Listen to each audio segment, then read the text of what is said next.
তোমার ছেলেদের পছন্দ বলে কিছু আছে? পৃথিবীর সব জায়গা থাকলে এই ভিখারির বাড়ির মেয়েকে পছন্দ হলো? এটা বাড়ি না পায়রার খাঁচা? আমার মাথা খারাপ হয়ে যাচ্ছে। ছেলে পেলে ভুল করলে কি করবা বলো? আপনারা কারা বাড়িতে হুট করে ঢুকে উলটপালট কথা বলছেন? আমি ছেলের বাবা। আপনি কে? আমি মেয়ের বাবা। তাহলে আপনি সেই ভিখারি যে নিজের মেয়েকে আমার ছেলের ঘাড়ে গোছাতে চাইছেন? আমি শিওর এই বিয়ে আর হবে না। আমার মেয়েদের আপনার ছেলেদের সাথে বিয়ে দেবো না। আঙ্কেল আঙ্কেল আঙ্কেল প্লিজ ড্যাডির কথা কিছু মনে করেন না।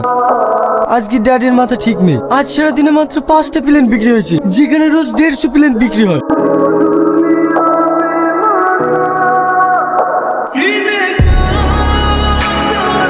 মেয়ে আমার পছন্দ। এই মেয়েরাই আমার সবকিছু। ছোটবেলায় মাকে হারিয়েছে। ভালো, মিষ্টিটা ভালো। ভজার দোকানের মিষ্টি নাকি? ভজা? সে আবার কে? ও আপনি চিনবেন না, ভজার আমেরিকাতে মিষ্টির দোকান আছে। তবে একটি কথা, আমার 2 মেয়ের বিয়েতে যৌতুক হিসেবে 10 কোটি টাকা দেবো। কি হলো তোমার? কি হলো? ও গো, সে আমার